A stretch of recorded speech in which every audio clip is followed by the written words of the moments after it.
Ada kisah seorang guru olahraga dari Seoul dan dia baru saja dipindah tugaskan untuk bisa mengajar di sebuah desa. Namun anehnya, dia merasakan bahwa sambutan warga desa di sana kurang bersahabat. Belum lagi setelah ia mendengar kabar bahwa muridnya menghilang secara misterius. Bahkan polisi setempat pun sepertinya tidak memperdulikan kasus ini. Ya Sobat Ed, itulah kisah pendek dari film yang berjudul Ordinary Pupil. Dan bagaimana kelanjutan kisahnya secara lengkap? Tanpa banyak bacot lagi, langsung aja kita ke alur cerita filmnya.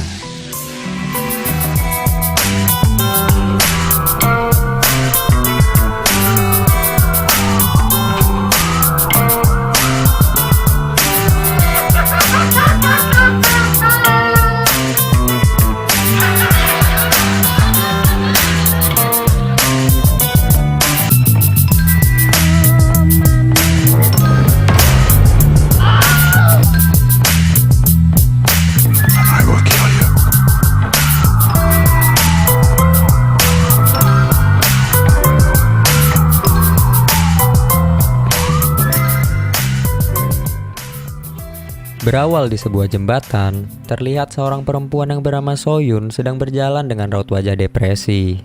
Namun tiba-tiba, muncul sebuah mobil yang menghadang dirinya di depan. Di sisi lain, ada seorang pria yang bernama Yokchol datang ke restoran.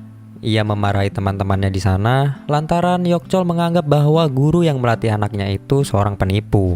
Tak terima disebut penipu, pertengkaran pun terjadi di sana. Dan lantaran membuat kegaduhan di acara makan malam, pada akhirnya, Yokchol pun dipecat dari pekerjaannya yaitu sebagai pelatih tinju. Pada keesokan harinya, Yeonsu memberitahu Yokchol untuk datang ke sekolah di desa untuk mengajar sebagai guru olahraga di sana. Namun di perjalanan, ban mobil Yokchol pun bocor di jalan. Ia pun segera menelpon mobil derek untuk bisa menjemputnya ke bengkel. Di tempat kejadian, Yokchol pun tanpa sengaja melihat brosur orang hilang di papan pemberitahuan. Sesampainya di bengkel, Yokchol pun melihat ada seorang siswi yang bertengkar di sebuah jalan. Yokchol di sini menghampirinya dan membubarkan paksa perdebatan mereka. Di sini, Yojin seorang siswi pun memberitahu bahwa jika Soyun tidak kembali, maka ia akan membunuh mereka. Lalu Yojin pun pulang. Di jalan, Yokchol bertemu seorang polisi yang bernama Dongso, yang ternyata murid Yokchol saat masih melatih tinju dengannya. Scene pun berpindah ke Yojin. Ia pergi ke rumah nenek Soyun dan sang nenek di sini sangat mengkhawatirkan cucunya yaitu Soyun. Namun, Yojin pun mencoba menenangkan hati si nenek dan akan segera melaporkan kejadian ini ke polisi. Pada malam hari, kita bisa melihat di sini Yokchol sedang berlatih, namun di sebuah gang ia melihat seorang wanita yang dipaksa untuk masuk ke dalam mobil. Yokchol pun sangat kebingungan dengan kota ini, dengan tingkah laku aneh warganya di sini. Berpindah ke Yojin, saat tengah malam berjalan pulang ke rumah, ada seorang pria misterius yang mengikuti dirinya di belakang. Untungnya, Yojin pun bergegas untuk masuk ke bus sehingga pria tersebut tidak berhasil untuk mengejarnya. Esok harinya, di hari pertama bekerja sebagai guru olahraga, Yokchol memperkenalkan diri kepada para wali murid di sana. Ketika jam istirahat, tanpa sengaja Yokchol bertabrakan dengan seorang siswi hingga ia terjatuh. Di sekolah, Yokchol juga bertemu dengan Yojin, seorang siswi yang ia temui kemarin ketika dirinya bertengkar dengan siswi lain di jalan. Di sini, Yokchol menanyakan kabar dari seorang siswi yang bernama Soyun, yang kedapatan bahwa 1 tahun ia tidak masuk ke sekolah. Namun di sini Yojin pun kesal, lantaran para pihak sekolah tidak mengetahui apa yang terjadi pada siswinya. Di ruang guru, Yojin pun terlihat sedang dimarahi karena kedapatan memasang poster dari Soyun. Dan ketika Yokchol sedang ke toilet, dirinya melihat bahwa ada seorang guru yang bernama Jisung kedapatan keluar dari kamar mandi wanita di sana. Di dalam toilet, Yokchol pun tanpa sengaja melihat Yojin yang sedang memanjat pagar sekolah di luar. Yokchol di sini pun langsung bergegas pergi untuk mengikuti jejak dari siswinya. Di jalan, Yokchol pun melihat kampanye dari calon gubernur di sana. Namun ada seorang pria yang berorasi bahwa semua penjabat di kotanya ini adalah seorang pembohong. Tanpa menghiraukan kampanye itu, Yokchol pun segera mengikuti jejak dari siswinya tersebut yang masuk ke dalam klub malam. Ternyata, Yojin memaksa masuk ke tempat ini lantaran dirinya ingin mencari Soyun di sini.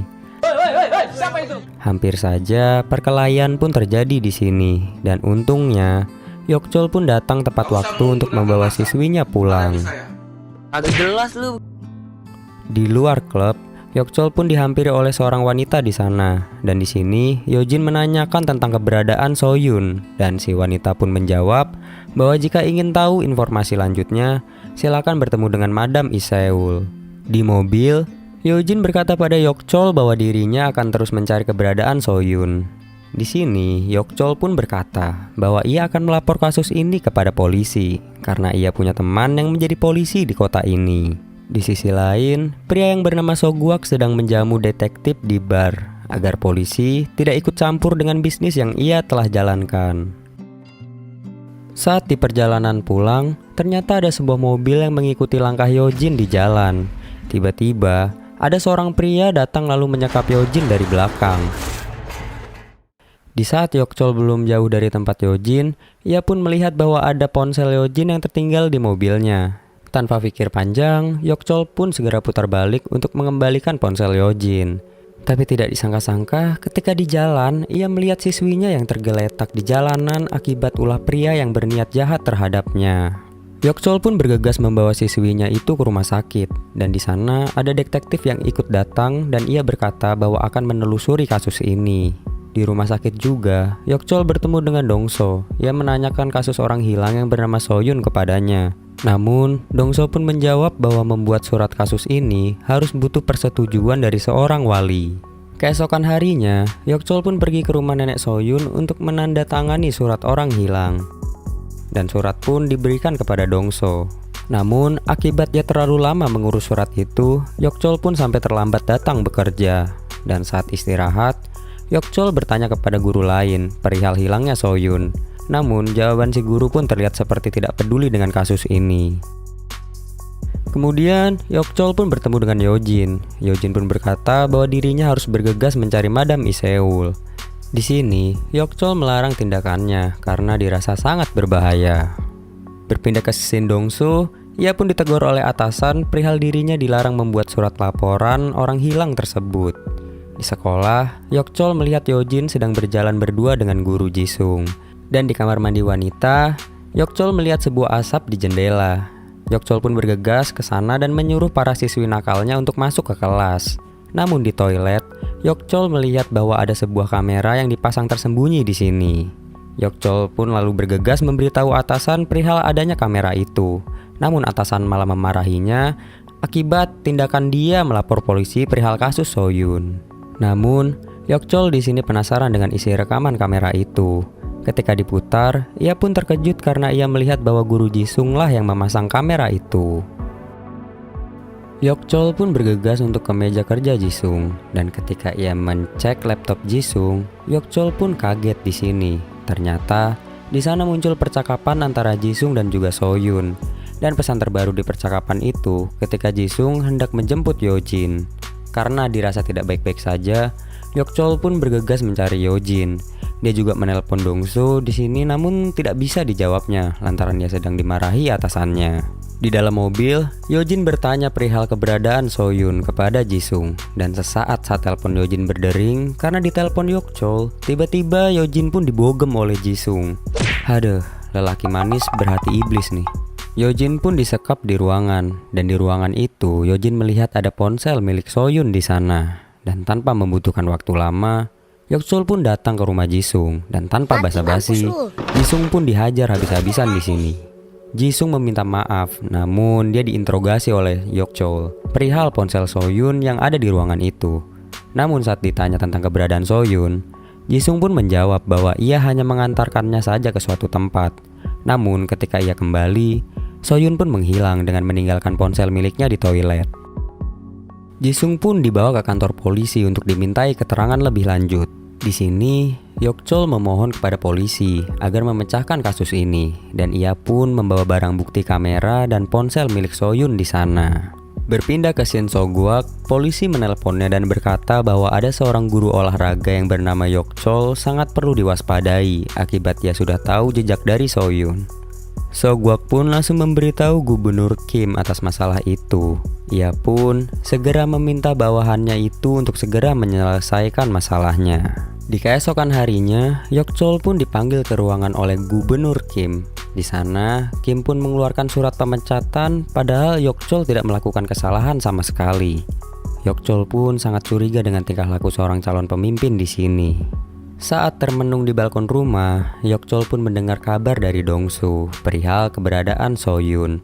Dan ketika sampai di tempat kejadian, alangkah terkejutnya bahwa ada mayat wanita di bawah jembatan. Dan Dong-su pun berkata, itulah Soyun. Yojin pun datang dengan rasa sedih yang sangat dalam saat melihat kejadian itu.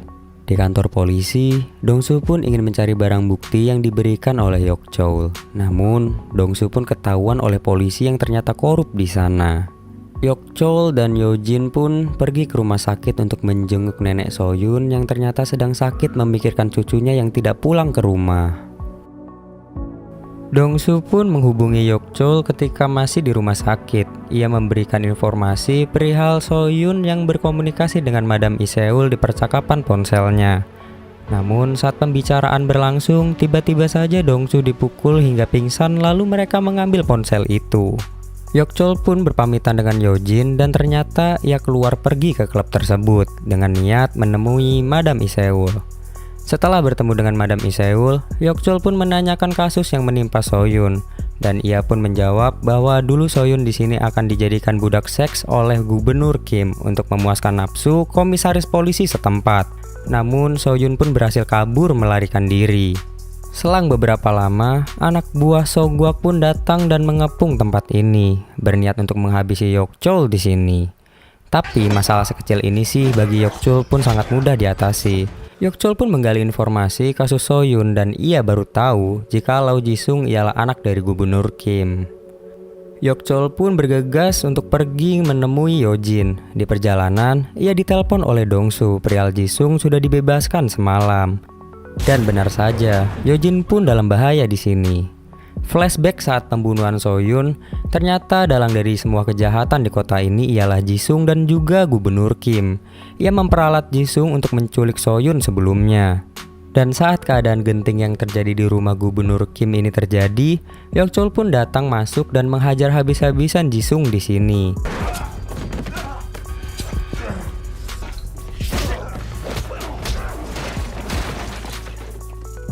Ia berhasil sampai ke rumah ini berkat bantuan informasi dari Dong-su. Lalu berpindah ke scene calon Gubernur Kim yang telah berhasil memenangkan pencalonan di sini. Ia pun secara resmi menjadi gubernur di kota ini berkat bantuan para polisi korup di kota ini. Yok-chol pun pergi membawa Yojin ke rumah sakit dan sesampainya di sana, Yok-chol melihat berita bahwa Kim telah terpilih menjadi gubernur dan tanpa pikir panjang tentang semua kejahatan yang telah ia perbuat, Yok-chol pun pergi untuk mencari Kim. Dan sesampainya di jalan, ia bertemu dengan Kim yang baru saja dipilih menjadi gubernur. Yok-chol pun menghajar dia habis-habisan dan sesaat setelah kejadian itu, polisi pun datang di tempat. Keesokan harinya, kejahatan yang telah Kim perbuat pun terbongkar dan ia pun dicopot dari jabatannya dan dimasukkan ke penjara. Lalu, Yok-chol pun berpamitan kepada Yojin yang hendak pulang ke kota asalnya. Dan Yok-chol di jalan pun bisa melihat poster Soyun yang sudah dihapus karena dalang dari semua kejahatan ini pun terungkap. Soyun pun bisa tenang di alam sana dan cerita pun selesai. Ya Sobat Ed, terima kasih banyak bagi kalian semua yang sudah menyempatkan waktu untuk melihat video ini sampai selesai. Dan pelajaran yang bisa kita petik dari film ini ialah, kalau punya wajah yang tampan, janganlah cabul. Jisung cabul. Oke, kalau begitu, Film Story di sini pamit untuk undur diri. Sehat selalu, stay healthy, be positive, and see you next time in the next video.